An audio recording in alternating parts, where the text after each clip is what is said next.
আসসালামু আলাইকুম ভাই বোনেরা, আপনারা সবাই কেমন আছেন? আশা করি আপনারা সবাই ভালো আছেন। আলহামদুলিল্লাহ আমিও ভালো আছি। নরনি ফ্যামিলি ব্লগারে জানাই স্বাগতম।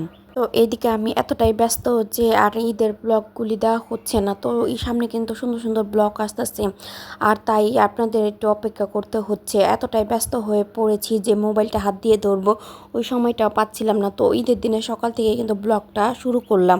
এদিকে কিন্তু ঘুম থেকে উঠে কিন্তু বিছানাটা ঝেড়ে নিচ্ছি। ঝাড়ার পরই কিন্তু ফ্লোরটা বেশ ভালোভাবে ঝাড়ু দিয়ে এখন গোসল করে রেডি হয়ে কিন্তু নিচে চলে যাব। ঈদের মধ্যে কিন্তু সবসময় আমি রেডি হয়ে কিন্তু নিচে চলে যাই। এদিকে কিন্তু আমার শাশুড়ি মা এই যে লাচ্ছা সেমাই ভিজিয়ে নিয়েছে। এই সেমাইটা কিন্তু দেখতে যেমন সুন্দর হয়েছে, খেতেও কিন্তু অনেক বেশি ভালো লেগেছিল। কিন্তু ঈদের দিন হওয়াতে আমি তেমনভাবে মিষ্টি জিনিস খেতে পারি না। একমাত্র ঈদের দিনে আমার নুডলসটা খেতে ভালো লাগে। আর আমি তো নিজের হাতে পাস্তা রেডি করেছি, তো ওইটা আপনাদের সাথে শেয়ার করব। আর তার সাথে সাথে কিন্তু আমার শাশুড়ি মা বানিয়েছিল পর্দা সেমাই। অনেক অনেক অঞ্চলে বলে এটাকে ঝরঝরা সেমাই। তো এটা কিন্তু নারকেল দিয়ে রান্না করা হয় আর ঘি দিয়ে। খুব সুন্দর একটা গ্রান আসতেছিল, কিন্তু আমার খেতে একটু ভালো লাগতেছিল না। সন্ধ্যাবেলাও শাশুড়ি মা শ্বশুর আব্বু বলতেছে এই সেমাইটা তো তুমি খাও না, একটু খাও। কিন্তু বললাম না, ঈদের দিনে আমার কোনো মিষ্টি কোনো খাবার খেতে ভালো লাগে না। তার সাথে সাথে কিন্তু কিছুটা দুধ গরম করে নিয়েছে আর সেমাইয়ের মধ্যে দিয়ে খাওয়ার জন্য, কারণ সেমাই যেগুলো ভিজানোর পর কিন্তু সেমাইগুলো শুকনা হয়ে যায়। তাই এখানে দুধ গরম করে রেখেছে, ঘন করে ওইটা দিয়ে খাওয়া হবে। আর এইদিকে কিন্তু পাতিলও নামানো হয়ে গেছে অনেকগুলি, আর এখানে কিন্তু কাটাকাটি শুরু হয়ে গেছে। আর আমাদের গরুটা কিন্তু সবাই মিলেই কাটে, আর কোনো পার্সোনাল কোনো কষাই কিন্তু এনে কাটা হয় না। যারা সবসময় কেটে দেয় তারাই কিন্তু এভাবে কাটে।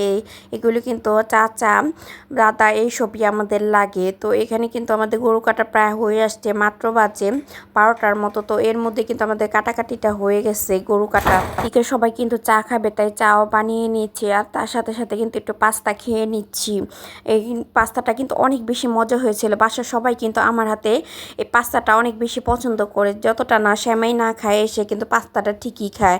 আর আমার দেবরা তো বলতে থাকে যে নাস্তা বানানো হয়েছে নাকি, মানে এই যে পাস্তাটা তো বানানো হয়ে গেছে, ওদেরকেও দিয়ে দিয়েছিলাম। আর এখানে কিন্তু সকালে খাওয়ার জন্য লেটকা খিচুড়ি আমি রান্না করে নিয়েছি। তো দেখতে যতটা ভালো হয়েছে খেতে এর থেকেও বেশি ভালো হয়েছে, সবাই অনেক ভালো বলেছে। আর তার সাথে সালাদ কেটে নিয়েছিলাম, কিন্তু সালাদগুলো এখনও ফ্রিজে আছে, খাওয়া হয়নি সালাদগুলি। তো তার সাথে কিন্তু এই যে গরুর গোস্তটাও দিয়ে দিয়েছে। আর এখানে কিন্তু রান্না করা হয়ে গেছে, এখানে 6 কেজি গরুর গোস্ত আছে, রান্না করা হয়েছে। আরও এরকম 2 পাতিল রান্না করা হবে। এমন মজা হয় এই মাংসগুলো ঈদের দিনে রান্না, যে রান্না করতে করতেই খাওয়া হয়েছে। আর এদিকে কিন্তু ভুনা খিচুড়ি রান্না করা হয়েছে গরুর গোস্ত দিয়ে। তো এটা খেতেও কিন্তু ভালো হয়েছিল। এটা কিন্তু আমি একবারে খেয়েছিলাম রাতের দিকে। তো এদিকে কিন্তু রান্না বাড়া তো প্রায় হয়ে গেল, এখন তো সবাই খাওয়া দাওয়া করবে। তো অনেক মানুষই কিন্তু গরম গরম খেয়ে নিয়েছে। আমার সকালে টাটকা খিচুড়ি খাওয়ার পরে পেটে তেমন ক্ষুধা নাই, তাই আপনাদের ভাইয়াকেই কিন্তু খেতে দিয়ে দিয়েছি ভুনা খিচুড়ি। তো এই ভুনা খিচুড়িটাও কিন্তু আমাদের বাসার সবাই অনেক পছন্দ করে। তো এই যে খাওয়া দাওয়াটা করে নিচ্ছে। আর এদিকে কিন্তু আর কোনো ভিডিও অন করা হয় না ব্যস্ততার কারণে। আর এখানে রাতের দিকে কিন্তু আমি কিছু বুড়ি এখানে সিদ্ধ করে আর কি বেছে নিচ্ছিলাম, আর কি কাটাকাটি করে নিচ্ছিলাম। আর শুরুর দিকে কিন্তু বুড়িটা পরিষ্কার করে দিয়েছিল আমার চাচি শাশুড়ি, তারা সুন্দর করে পরিষ্কার করতে পারে। তারপর আমি এখানে সিদ্ধ করে একবারে বেছে রেখে দিব। আর এখানে কিন্তু একটা গরুর আর কি অর্ধেকটা ভুঁড়ি এখানে আছে, তো আমি কেটে কুটে ফ্রিজে এভাবে প্যাকেট করে রেখে দিব। তারপর যখন ইচ্ছা করবে তখনই কিন্তু বের করে খাওয়া যায়, তাই এভাবেই কিন্তু কেটে কুটে রেখে দেওয়া হচ্ছে।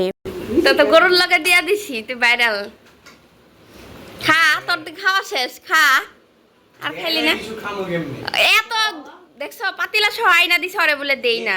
এই দুইটা জিনিস খায় বলে শেষ করে আনবো কয় কি, এই দুইটা জিনিস মুখে দিতে নাই আগে নাই হইলে নাই করতে থাক, মানা করছি নি।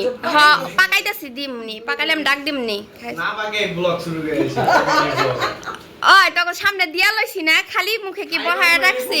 ব্লগার আ পরে কোমুদি দেখছ কি কয়, দাঁড়া কামালে এলা বড় লোক ব্লগার কইস। কামেলে নাম লইন না, দেখো একটা ভাবি দাও দেখো চো। দেখছেন গাইস কিভাবে দেবরা আমার সাথে দুষ্টামি করতেছে, আমার হাতে পাস্তা খাবে তাই। আর ওরা কিন্তু পাস্তা বলে নুডলস বানায় আমার হাতে অনেক বেশি পছন্দ করে। তো ওদেরকে কিন্তু এখন এই যে রান্না করা প্রায় হয়ে আসছে, দিয়ে দিব খেতে।